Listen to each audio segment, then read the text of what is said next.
one more way in which we can assess that the core will accelerate is using the continuity equation. Well, you could argue that this volumetric flow rate is a consequence of the continuity equation, but still we have del u del x plus del v del y equal to 0.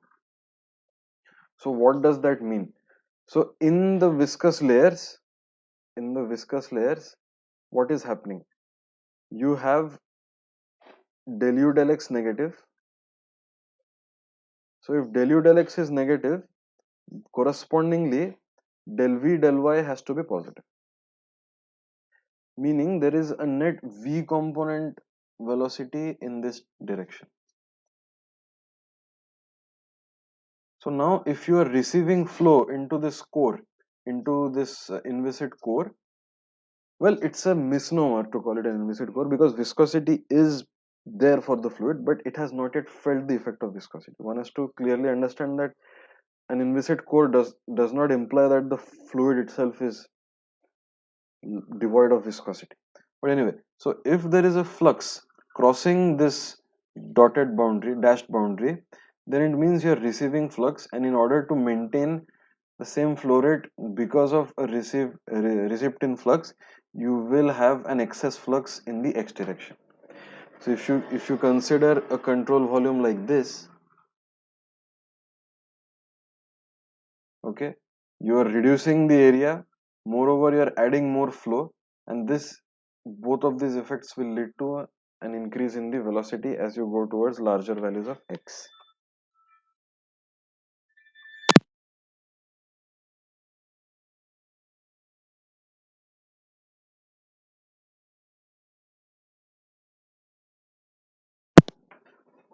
So now the time taken for, so let us come to the discussion of diffusion of momentum.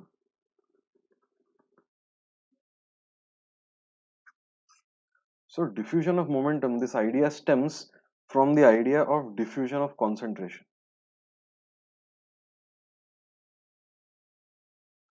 So if you have a mass of some solute and it is put in a beaker where there is nothing else, so this solute would spread over a distance a after a time a square upon d, where d is the diffusion coefficient of the solute and the unit of d is actually meter square per second. The unit of a square is meter square. So after a time equal to a square by d, this region would see some solute mass. Okay, as more time goes on, the distance would increase. So if I use this equation to write it down, so a is square root of td, it means that as time increases, you will have a larger distance over which this concentration will be spread. So it's a spreading phenomenon solely because of diffusion. And the equation which governs diffusion is this. This is called as, I mean, this is derived, this is basically a conservation of species equation with the Fick's law of diffusion. Now, if you try to draw an analogy with the transfer of momentum, so you have rho du dt is equal to minus grad p plus mu nabla square u. So if I divide everything by the viscosity, by the density, so if I divide everything by the density, this particular term is Laplacian of u and there is a kinematic viscosity. So if you try to connect these two, you will see that after a time t, the viscosity would have diffused over a distance square root of nu t. So this is literally it. I mean, viscosity, the effect of viscosity, rather not the viscosity, effect of viscosity is diffused over this length.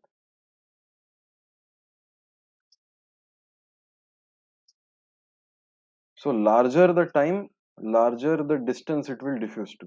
So over here, the effect of viscosity, the wall does not have enough time to transfer that effect, that the wall is at zero velocity. But as you go deeper and deeper into the flow, you have enough time for the viscous effects to propagate over a larger distance. And the fact that it is square root of, so the distance is something like square root of t into nu, so that results in this kind of a curvature. Okay, that results in this kind of a curvature. However, we must take caution that this kind of scaling is true for unbounded domain, and the domain that we have considered is actually bounded. But regardless of that, it does give us physical insight into the development of the entrance length and its transition into the fully developed region. So now let us proceed to actually solve the equation. So we will be solving the equation in the fully developed region. So in the fully developed region,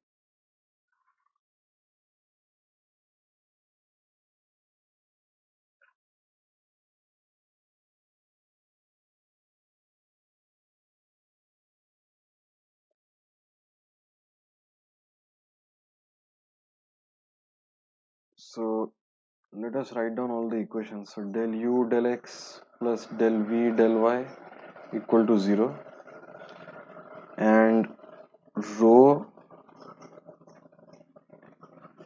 so from this equation, if we have a fully developed flow, then del u del x will be equal to 0.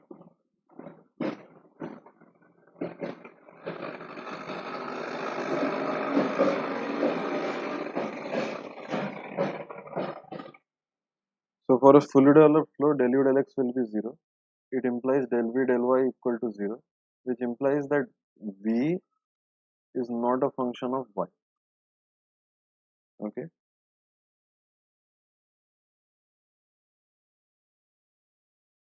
So now, if it is not a function of y, and this, so what will this be? So it will be some function of x plus constant. Now v cannot be a function of x also because it's a fully developed flow. So a fully developed flow in this case would mean that the variables are invariant in the x direction. So you can take any cross section along x and the results would be identical. So translation in x is tantamount to no change. So it will not be even this. So v equal to constant. So now if v equal to constant, how do I find out the value of the constant? So at the top walls, we have a no penetration boundary condition. So no penetration boundary conditions mean v equal to 0 at the wall. If v equal to 0, then v equal to, this constant will be equal to 0. No penetration BC. So v equal to 0 at the wall implies using this solution that v equal to 0 everywhere. So throughout the domain, there will be no v component of velocity. So v equal to 0 everywhere. Now we can make great simplifications in the momentum equation. So let us write down first the y momentum equation. So we have rho del v del t plus u del v del x plus v del v del y is equal to minus del p del x, rather minus del p del y plus mu del 2 v del x2 plus del 2 v del y2. And there is no body force in the y direction as well. In fact, even if there is a body force, so even if there was a minus rho g over here, we could have written a modified pressure. So modified pressure is written as P star. It's basically, I mean, you can relate it with the piezometric head that we have done in the Bernoulli lectures. So P plus rho g y is called as the modified pressure. So del P del y, del P star del y will be equal to del P del y plus rho g. So minus del P del y will be minus del P del minus del p star del y will be minus del p del y minus rho g. So this combination of terms minus del p del y minus rho g can be clubbed together as a negative gradient of the modified pressure only. So let me get rid of this entire thing, and it's quite obvious, you can use the piezometric pressure in all of this. So this will be minus del p star del y plus mu del 2v del x2 plus del 2v del y2. So now making use of, so v is identically 0, but even before understanding that v is identically 0, we could have cancelled this because it's a fully developed flow between two parallel plates. Okay, it's a fully developed flow. But apart from that, this result, if I call it equation 1, so all the terms will be 0 except this. So all the other terms are 0 because of the no penetration boundary condition and the incompressibility condition. So finally we have minus del p star del y is equal to 0.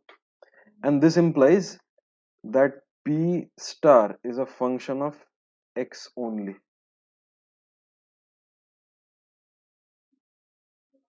So now if we proceed with these things, so first thing that we know is v equal to 0 and p star is a function of x only. We can now make modifications or simplifications in the x momentum equation as well.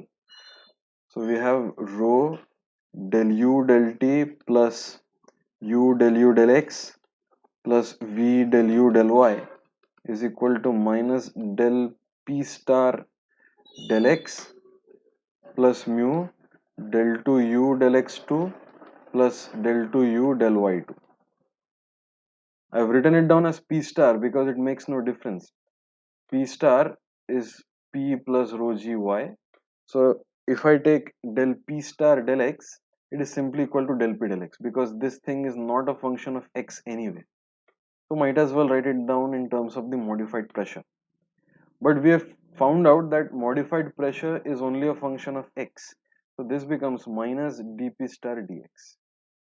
Moreover, because of the fully developed flow, this term will be 0, del u del x is 0, and del 2u del x2 will also be 0. U is not a function of x. So another consequence of this is that u is not a function of x and u is a function of y only. Okay, we forgot to pen this down. So u is a function of y only. So now because it's a steady state flow, this will vanish, steady state. This is 0 because of fully developed. V is 0 from incompressibility and no penetration. Despite the fact that this del u del y would be non-zero, but V is 0 and hence all the terms on the left hand side they vanish. It means that all the non-linearities are done away with. So there is no non-linearity. So these two were the sources of non-linearity and they have vanished. So on the right hand side, what do we have? If this has vanished, only this exists, and because of the fact that del u del x is equal to 0, u is only a function of y. So this partial derivative is mu d2u dy2. So finally, using all this, we have 0 equal to minus dp star dx plus mu d2u dy2. So we can write from this dp star dx is equal to mu d2u dy2.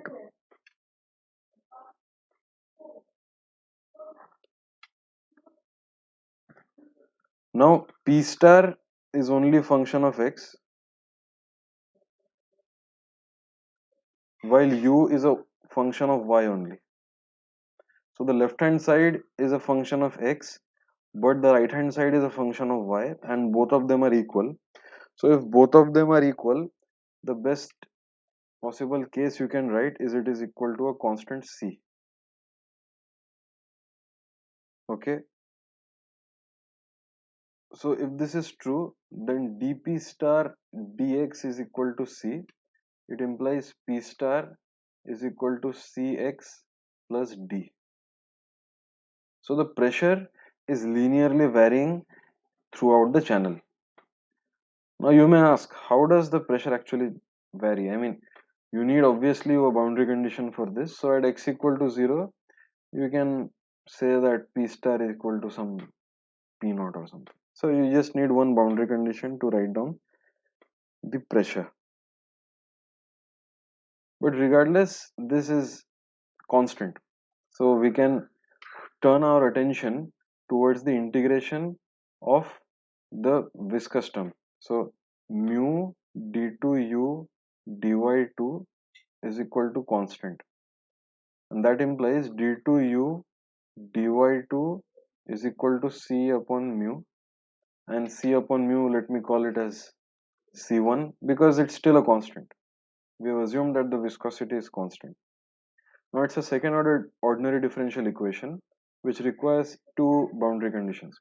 So u at 0, well, not u at 0, u at h, that is the wall, will be equal to 0, and this is the no slip boundary condition.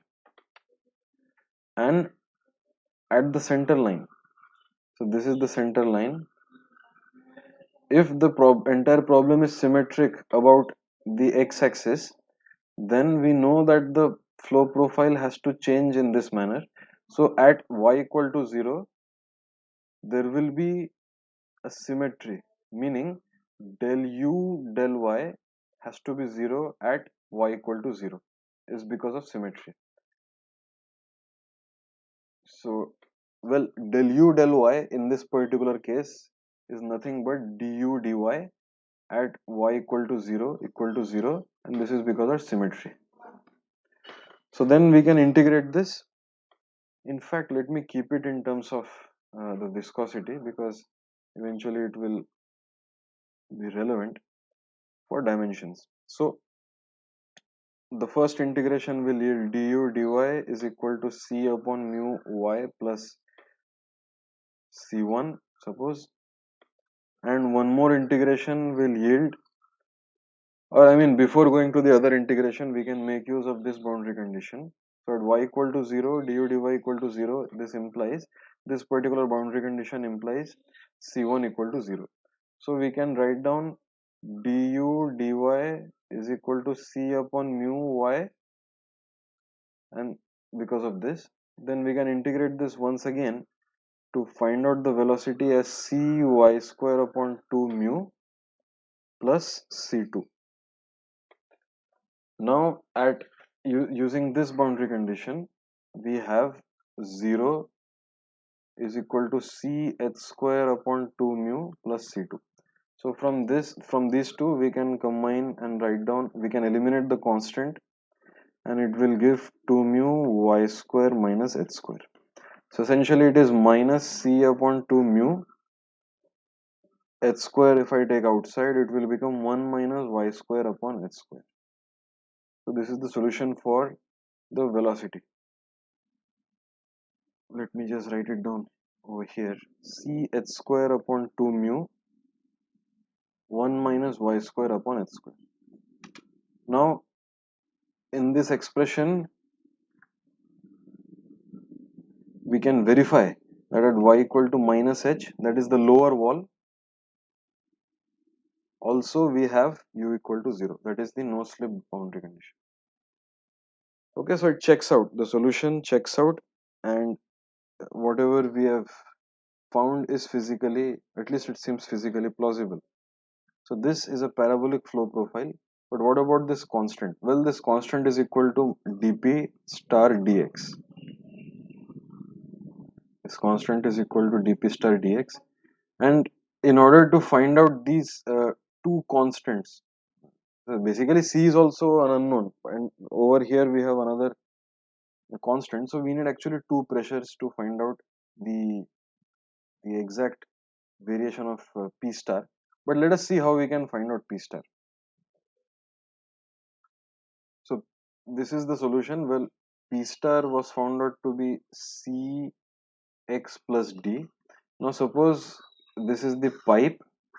At x equal to 0, we say that the pressure is equal to PL, the left face, or rather the P star, the modified pressure is PL, and at the right face, the P star is equal to PR. So if this is true, we can write down P star L is equal to D because we've put x equal to 0, and we can write P star R, the pressure at the right face, is equal to CL plus D, where the distance is equal to L. L is the length of the parallel plate channels. So using this, we can write down the pressure in the following manner. So let me write down C in terms of PL and PR. So this PR star minus D, so D is equal to PL star. So this becomes this upon L is equal to C. So from combining these two equations, we obtain this, and D is already known. So P star is therefore PR star minus PL star upon L times X plus D. If I take a derivative of this dP star dx, it simply boils down to PR star minus PL star upon L. And so let me substitute this expression over here. So U becomes minus 1 upon 2 mu. C is basically this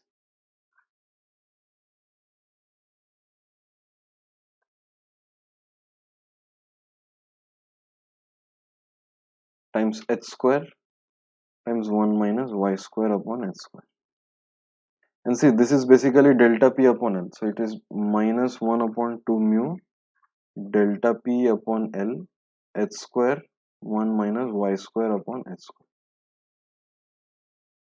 So this solution is called as a plane poiseuille solution, and the flow is always driven by a negative pressure gradient, and it is clear by this. So minus of PR minus PL is essentially PL star minus PR star upon 2 mu L h square. So if PL is larger than PR, then the flow is driven in the positive x direction. So that negative pressure gradient is quite apparent through this solution.